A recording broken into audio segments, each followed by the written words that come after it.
Hello everyone, কেমন আছেন সবাই? জার্নি উইথ পাপাইয়ের আরেকটি নতুন ব্লগে আপনাদের সকলকে ওয়েলকাম জানাই। তো আপনারা জানেনই যে আমরা পুরী বেড়াতে এসেছি। একটু আগে স্বাদে আহ্লাদে রেস্টুরেন্টে বসে জমিয়ে লাঞ্চ করে এই বেরোলাম। এখন ঘড়িতে বাজে দুপুর প্রায় 1:45। পুরীতে এসে থেকে স্বর্গদ্বারের মেন বিচের এই বালিতে একবারও হাঁটা হয়নি, তাই ভাবলাম গাড়িটা যখন স্বাদে আহ্লাদে রেস্টুরেন্টের পার্কিংয়ে রাখা আছে তখন এই বিচে একটু চট করে ঘুরে যাই। স্বর্গদ্বারের এই বিচ রোডে জানেন যেখানে সেখানে আবার গাড়ি রাখা যায় না, তার মধ্যে আমাদের তো আবার ঝাড়খণ্ডের গাড়ি দেখলেই টো করে নিয়ে চলে যাবে।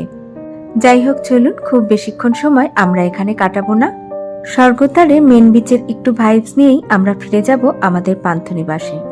এখন কিন্তু বাইরে বেশ গরম, তাও এই বিচের ক্রাউডটা একবার দেখুন। গরম, ঝলসানো রোদের তাপ সবকিছুকে উপেক্ষা করে মানুষজন কি আনন্দ ফুর্তিটাই না করছে। তবে এটা ঠিক, পুরী বিচের আসল মজা নিতে চাইলে এখানেই আপনাকে আসতে হবে।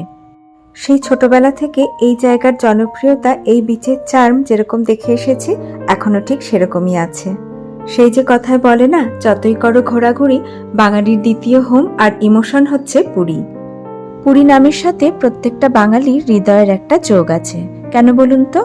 কারণ মহাপ্রভু দর্শন করে পুণ্য আর সমুদ্র স্নান করে ভ্রমণ দুটোই একসাথে পাওয়া যায়। পুরীতে কোনো অফ সিজন নেই, সবসময় সিজন। সবসময় মানুষ এরকম আনন্দ করছে, সমুদ্রের জলে নেমে লাফালাফি করছে, ডাবের জল খাচ্ছে, মিষ্টি খাচ্ছে, সিঙ্গারা খাচ্ছে, ঝালমুড়ি খাচ্ছে, চা খাচ্ছে বিচে বসে। এটা আর ভীষণ ভালো লাগে না? সবার কাছে প্রিয় এটা। চলুন এবার পান্থনিবাসে ফিরে যাই। 15-20 মিনিটের বেশি আর দাঁড়াতে পারলাম না, জানেন বাইরে প্রচন্ড রোদ আর ভীষণ গরম।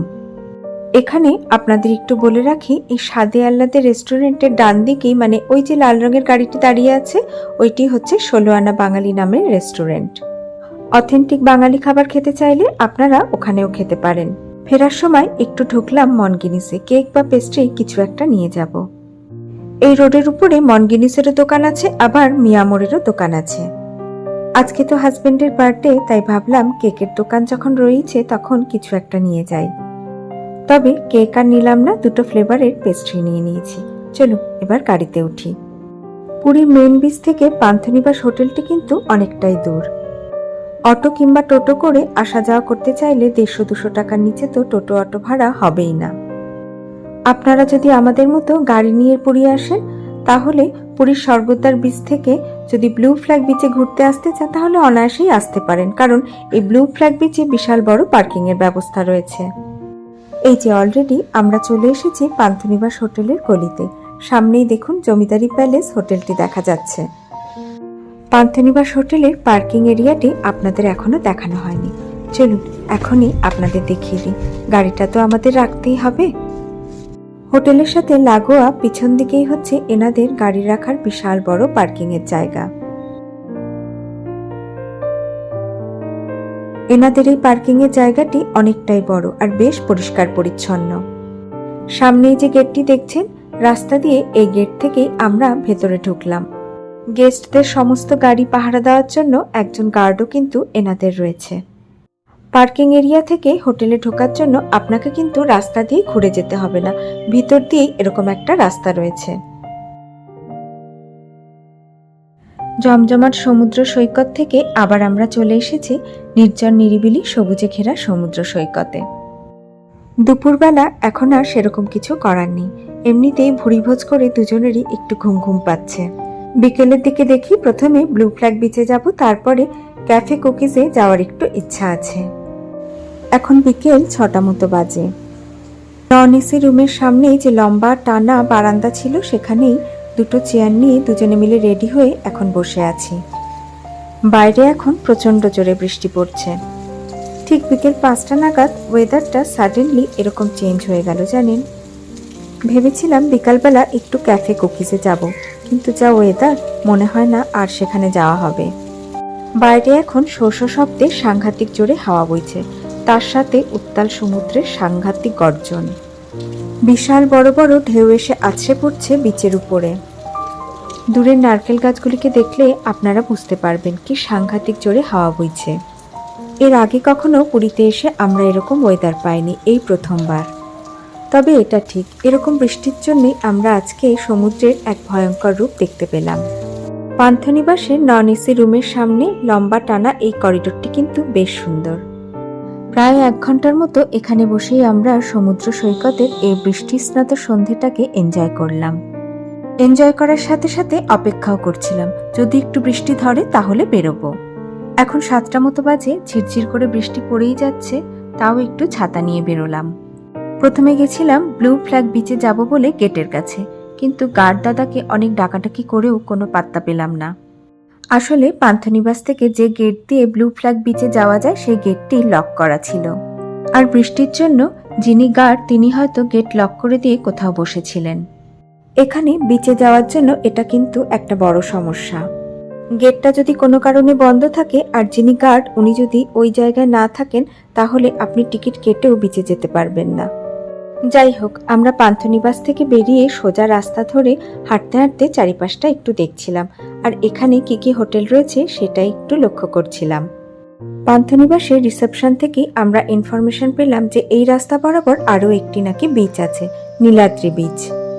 বিচটি নাকি আবার খুব বেশি দূরেও নয়, হেঁটে হেঁটেই যাওয়া যাবে। তাই ভাবলাম ছাতা নিয়ে হেঁটে হেঁটে একটু দেখেই আসি।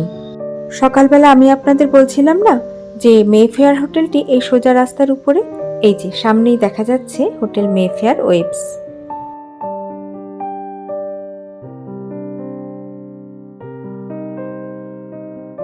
মেফেয়ার হোটেলের অপোজিটে রয়েছে একটি হ্যান্ডিক্রাফটের দোকান। এখানে আবার সিলভার জুয়েলারি থেকে শুরু করে হ্যান্ডলুম শাড়িও পাওয়া যায়। তবে মেফেয়ার হোটেলের অপোজিটে দোকান তো ওভার প্রাইস তো হবেই। পুরীতে এসে শপিং করতে চাইলে এই রকম দোকান ঢুকে ঠিক মজা আসে না। শপিং এর আসল মজা তো স্বর্গদ্বারের মেন মার্কেটে।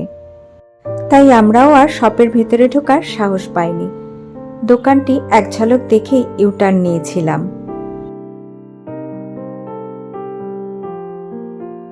এবার এসে পান্থনিবাসে না থাকলে এদিকে যে এত ভালো ভালো হোটেল রয়েছে সত্যি সেটা জানতেই পারতাম না। এই হোটেলটির নাম পার্ক ল্যাগুন। এই পার্ক ল্যাগুন হোটেলের নিচেও রয়েছে একটি শাড়ির দোকান। পান্থনিবাস জমিদার প্যালেস থেকে শুরু করে সোজা রাস্তা বরাবর রাস্তার দুপাশে প্রচুর হোটেল রয়েছে, আর হোটেলগুলি বেশ ভালো। আমরা অলমোস্ট নীলাদ্রি বিচে যাওয়ার জন্য রাস্তার কাছে চলেই এসেছি। পার্ক ল্যাগুন হোটেলের পাশেই হচ্ছে ইনায়াক বিচ রিসর্টটি। এটাও কিন্তু বেশ বড় একটা রিসর্ট। এই রিসর্টটি ছাড়িয়ে আর একটু এগিয়েই হাতের ডান দিকে হচ্ছে নীলাদ্রি বিচ। অলরেডি এখন আমরা ঢুকে পড়েছি নীলাদ্রি বিচের ভেতরে। গেট দিয়ে জাস্ট ভেতরে ঢুকেই আমাদের মন ছুঁয়ে গেল এত সুন্দর সবুজে ঘেরা বাগান দেখে। এই নীলাদ্রি বিচে ঢুকতে কিন্তু কোনো টিকিট লাগে না, এটা সর্বসাধারণের জন্য পুরোপুরি ফ্রি। রাতের বেলা লাইটের আলোতেই জায়গাটি এত সুন্দর লাগছে, না জানি দিনের বেলা তাহলে কত সুন্দর লাগবে। সামনের এই বাঁধানো জায়গাটি দিয়ে এগিয়ে গেলেই আপনারা বিচে চলে যেতে পারবেন। ওই যে দূরে সমুদ্র দেখা যাচ্ছে। বৃষ্টির জন্য এখন এই বিচে প্রায় লোকজন নেই বললেই চলে। কাউকে সেরকম দেখতে পাচ্ছিলাম না বলে আমার একটু ভয় ভয় করছিল, যদিও জায়গাটি খুবই সুন্দর আর বৃষ্টিও আস্তে আস্তে আরো বেড়ে যাচ্ছিল। তাই ঠিক করলাম আমরা এখনো এখানে 2 দিন রয়েছি, পরে দিনের বেলা কখনো এসে জায়গাটি পুরো ঘুরে দেখব আর আপনাদেরও দেখাবো। আপনাদের দাদার বার্থডে সেলিব্রেশনের কেক কাটিং আর রাতের ডিনার এখনো বাকি আছে, তাই আমরা পান্থনিবাসে ফিরে আসলাম। মনগেনিস থেকে একটা রেড ভেলভেট আর একটা পাইনাপেল পেস্ট্রি এনেছিলাম। এখন পেস্ট্রি দুটি কাটারই প্রস্তুতি চলছে।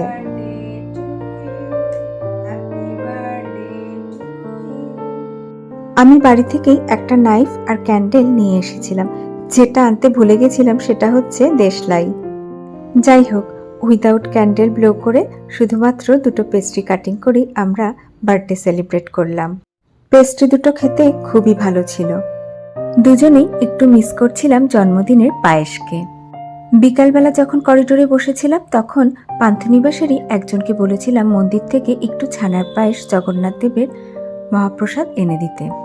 8:30 নাগাদ উনি আমাদের জন্য মহাপ্রভুর প্রসাদ এনেও ছিলেন।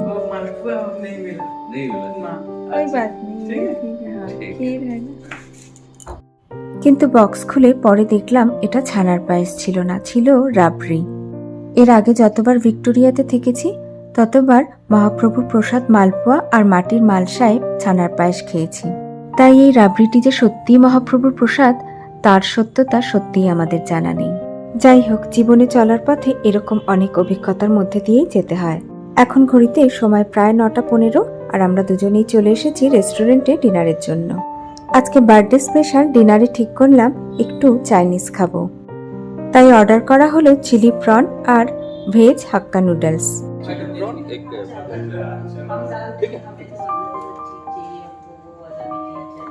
অর্ডার দেওয়ার 5-7 মিনিটের মধ্যেই আমাদের ডিনার টেবিলে চলে এসেছিল।